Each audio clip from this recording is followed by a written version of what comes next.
1947 August 15 പടക്കം പൊട്ടുമ്പോൾ ഇന്ത്യക്കാർ തെരുവിൽ നൃത്തം ചെയ്യുമ്പോൾ ഒരു ഭാഗത്ത് ഒരച്ഛൻ സ്വന്തം മകളുടെ കഴുത്തിൽ കത്തിയമർത്തുകയായിരുന്നു.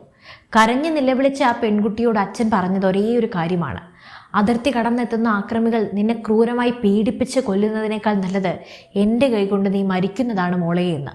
അതെ, ഒരു വശത്തെ രാജ്യം സ്വാതന്ത്ര്യത്തിൻ്റെ 50-ാം പടിയേറി ആഘോഷിക്കുമ്പോൾ മറുഭാഗത്ത് ലക്ഷക്കണക്കിന് പെൺമക്കൾ സ്വന്തം അച്ഛന്മാരാലും സഹോദരന്മാരാലും കൊല്ലപ്പെടുകയായിരുന്നു. നൂറുകണക്കിന് സ്ത്രീകൾ മാനരക്ഷാർത്ഥം കുഞ്ഞുങ്ങളുമായി കിണറുകളിലേക്ക് എടുത്ത് ചാടുകയായിരുന്നു. തെരുവുകളിലൂടെ നഗ്നരാക്കി നടക്കപ്പെട്ട പെൺകുട്ടികളുടെ മാറിലും തുടകളിലും കത്തികൊണ്ട് പാകിസ്ഥാൻ സിന്ദാബാദ് എന്ന് കൊത്തിവെക്കുകയായിരുന്നു. 10 ലക്ഷത്തിലധികം കൊലപാതകങ്ങൾ, 2 കോടിയിലധികം മനുഷ്യരുടെ അനാഥമായ പലായനം, 75,000-ത്തിലധികം സ്ത്രീകളുടെ കൂട്ട ബലാത്സംഗങ്ങൾ. എന്തുകൊണ്ടാണ് ചരിത്ര പുസ്തകങ്ങളിൽ നിന്നും ഈ കണ്ണീരധ്യായങ്ങൾ പതിറ്റാണ്ടുകളോളം മറച്ചു വെക്കപ്പെട്ടത്? എന്തായിരുന്നു ഓഗസ്റ്റ് 14-15 തീയതികളിൽ യഥാർത്ഥത്തിൽ സംഭവിച്ചത്? 1947 ബ്രിട്ടീഷുകാർ ഇന്ത്യ വിട്ടുപോകാൻ തിടുക്കം കൂട്ടി. എന്നാൽ പോകും മുമ്പ് അവർ ഇവിടെ എറിഞ്ഞുകൊടുത്ത വിഷവിത്ത് മതപരമായ വിഭജനമായിരുന്നു. ഇന്ത്യ, പാകിസ്ഥാൻ എന്നിങ്ങനെ 2 രാഷ്ട്രങ്ങൾ.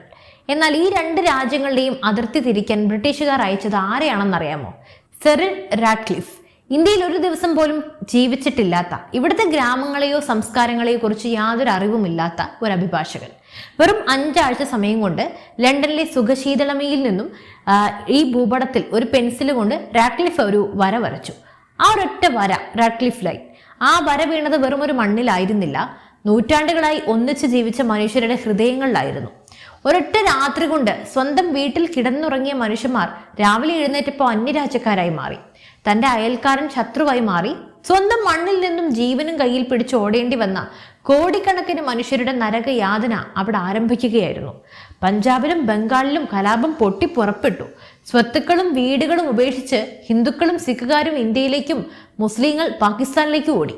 റോഡുകളിലും കാടുകളിലും അക്രമികൾ കാത്തു നിന്നു. എന്നാൽ വിഭജന ഭീകരതയുടെ ഏറ്റവും വലിയ ചിഹ്നമായി മാറിയത് ബ്ലഡ് ട്രെയിനുകളായിരുന്നു. അമൃത്സർ റെയിൽവേ സ്റ്റേഷനിൽ ഒരു ട്രെയിൻ എത്തുമ്പോൾ കാത്തു നിന്നവരുടെ ഉള്ളിൽ മരവിപ്പായിരുന്നു. കാരണം എൻജിൻ ശബ്ദമല്ലാതെ ആ ട്രെയിനിൽ നിന്ന് മനുഷ്യന്മാരുടെ യാതൊരു ഒച്ചയും കേൾക്കുന്നുണ്ടായിരുന്നില്ല. വാതിലുകൾ തുറന്നപ്പോൾ കണ്ട കാഴ്ച: പ്ലാറ്റ്ഫോമിൽ ഉണ്ടായിരുന്നവർ നിലവിളിച്ചു പോയി. ട്രെയിനിലെ ബോഗികളിൽ കൈകാലുകൾ മുറിച്ചു മാറ്റപ്പെട്ട, തലയറുക്കപ്പെട്ട ആയിരക്കണക്കിന് മനുഷ്യന്മാരുടെ ശവശരീരങ്ങൾ അടുക്കി വെച്ചിരിക്കുന്നു. കുട്ടികളുടെ ചോര തണുത്തുറഞ്ഞ മൃതദേഹങ്ങൾ. ബോഗിയുടെ പുറത്ത് ചോരയിൽ മുക്കിയ കൈകൾ കൊണ്ട് അക്രമികൾ എഴുതി വെച്ചിട്ടുണ്ടായിരുന്നു: പാകിസ്ഥാന്റെ വക ഇന്ത്യക്കുള്ള സ്വാതന്ത്ര്യദിന സമ്മാനം എന്ന്. ഇന്ത്യയിൽ നിന്നും അതിർത്തി കടന്നുപോയ ട്രെയിനുകളുടെ അവസ്ഥയും വ്യത്യസ്തമൊന്നും ആയിരുന്നില്ല. ഇരുവശത്തു നിന്നും മൃഗീയമായ പ്രതികാരങ്ങളാണ് അഴിച്ചുവിടപ്പെട്ടത്. നദികളിൽ വെള്ളത്തിന് പകരം മനുഷ്യന്മാരുടെ ചോര കലങ്ങി ഒഴുകി. ഏതൊരു കലാപത്തിനും ഏറ്റവും കൂടുതൽ ക്രൂരത അനുഭവിക്കുന്നത് സ്ത്രീകളാണല്ലോ. 1947 നടന്നത് കേവലം ആക്രമണമല്ല, മനുഷ്യത്വം തീർത്തും വറ്റിയ അഴിഞ്ഞാട്ടമായിരുന്നു. 75,000-ത്തിലധികം സ്ത്രീകൾ തട്ടിക്കൊണ്ടുപോകപ്പെട്ടു.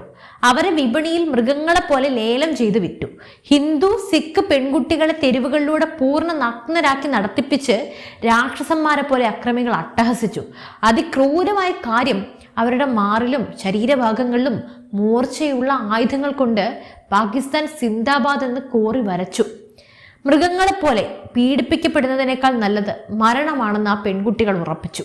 റാവൽപിണ്ടിയിൽ ഒരു ചെറിയ ഗ്രാമത്തിൽ അക്രമികൾ ഗ്രാമം വളഞ്ഞപ്പോൾ മാനരക്ഷാർത്ഥം 90-ലധികം സ്ത്രീകൾ സ്വന്തം പിഞ്ചു കുഞ്ഞുങ്ങളെയും എടുത്ത് ഒരു കിണറ്റിലേക്ക് എടുത്ത് ചാടി ആത്മഹത്യ ചെയ്തു. ചരിത്രരേഖകളിൽ ഇന്നും അത് രക്തസാക്ഷിത്വത്തിന്റെ കിണർ എന്നാണ് അറിയപ്പെടുന്നത്.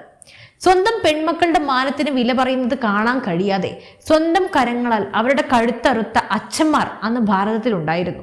എന്തൊരു നരകയാതനയിലൂടെയായിരിക്കും ആ മനുഷ്യർ അന്ന് കടന്നു പോയിട്ടുണ്ടാവുക. ഇനി നമുക്ക് കൃത്യമായ കണക്കുകളിലേക്ക് വരാം. ഈ വിഭജനം നമ്മിൽ നിന്നും കവർന്നെടുത്തത് എന്തൊക്കെയാണെന്ന്.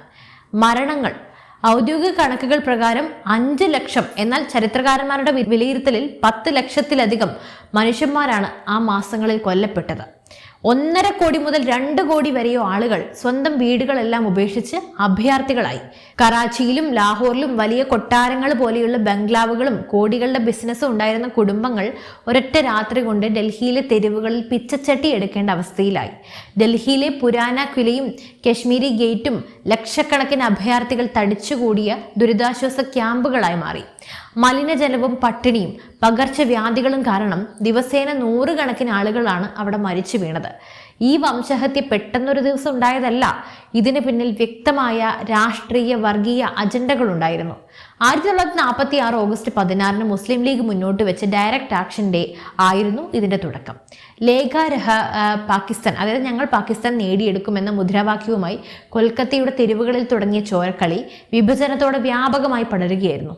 കലാപകാരികൾ ഗ്രാമങ്ങൾ വളഞ്ഞു, വീടുകൾക്ക് തീ വെച്ചു. അവിടെ ഉയർന്നു കേട്ടത് പാകിസ്ഥാൻ സിന്ദാബാദ് എന്ന മുദ്രാവാക്യമായിരുന്നു. അവിടെയുള്ള ഇതര മതസ്ഥരെ വംശഹത്യ ചെയ്യുക, അവരുടെ സ്വത്തുക്കൾ പിടിച്ചെടുക്കുക, ഇതൊക്കെയായിരുന്നു ലക്ഷ്യം. എന്നാൽ ഇതിന് മറുപടിയായി ഭാരതത്തിന്റെ അതിർത്തിക്കുള്ളിലും വർഗീയത ആളിക്കത്തി.